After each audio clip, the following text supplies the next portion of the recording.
could argue that no one is thinking for themselves. For me, like, I'm a white heterosexual man, born and living in Norway. It's where I grew up. Like, my father wasn't religious. I'm not religious. I have progressive values, but then again, Norway has progressive values. The argument that we are all are. What freedom really is. It's normal that, especially when you're younger, that you go into some sort of pattern. You try to find yourself. Who am I? What do I stand for? And everything. And it's easy to get sucked into things. And you see that with younger people now. Like, it's always been like that. Like, they're wearing, especially white guys here in my neighborhood and the city alone. White boys from the 15 to 22, something like that, dressed the same. All of them has the same haircut, the same vest. They have some sort of vest on them and whatever. And it's like, it's you remember Joe Rogan? He was like very much like talking about people going into this and that tribe, And is that me? Well, that's my brother. This and that tribe, and tribalism. And now he has become one of them who are a part of a tribe. Rich people that benefits him, that kind of tribe. And, you have fandoms, Star Wars, Harry Potter, whatever. That is tribalism too. And I'm a nerd, so I'm into those. Not so much Harry Potter, but Star Wars and everything. But when Star Wars takes Star Wars, becomes a religion, and there's unwritten rules that you need to follow.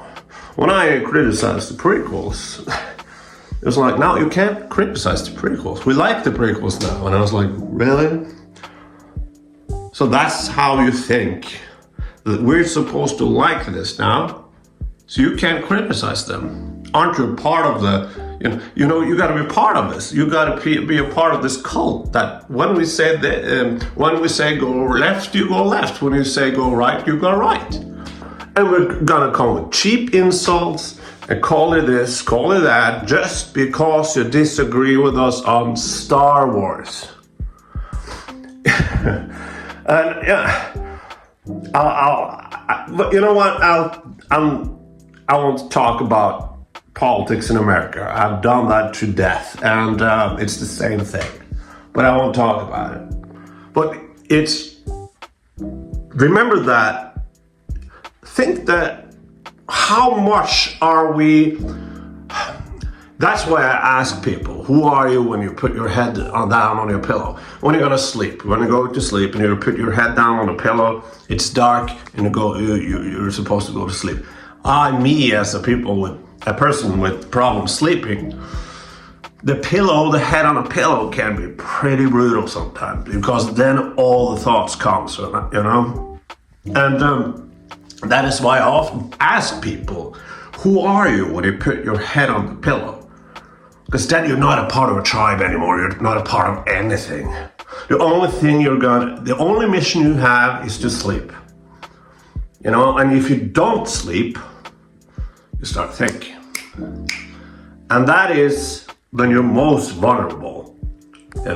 When you start thinking, oh, did I do that? 10 years ago, instance I did, how could I have done that? I'm so ashamed, I'm so embarrassed for something that happened 10 years ago. That's when your brain starts to woo. Maybe when you have your head on the pillow and your brain starts doing that, starts actually thinking. Maybe think of how much of a free thinker are you? How much of your thoughts and your morals and everything has been predetermined by family, by friends, by subcultures, by culture, by society, by economic differences and everything, by the color of your skin, by your sexuality? And how much is you? If you dig Star Wars and you'll say that you hate the prequels, you love the prequels, you hate the sequels, Are you saying that because you believe that, or are you copy pasting something? So I'm a painter, suck, yeah. But what I do really well is when I just have a photograph, taken professionally photograph with shadow and light and everything, and I copy that painting. I just copy and paste that painting with a pencil, you know? The paintings looks really good. But for me, that's really boring because I'm just copying what's there. What I'm trying to do, and I'm not saying that I'm succeeding, not at all. What I'm trying to do is find something in, just not copying what's there. I'm trying to find something in that. When I paint, I do something wrong and I try to fix it. And when I fix it, something interesting might happen. Or something interesting might happen when I do something wrong. Trying to learn, there's a process and everything, right? Trying to have some sort of find it myself, you know, not just copying what's there. And that is like, how much of what you're saying is just a copy of something someone else has said? I've talked to people with a higher IQ than me that has gone into that trap so many times. Like they say the one guy is a flat out a sexist, and it says all the Jordan Peterson tropes, all the right-wing tropes, all the tropes, like it's predetermined. It's like, this is who I am and this is how I should think. Anyway, bye.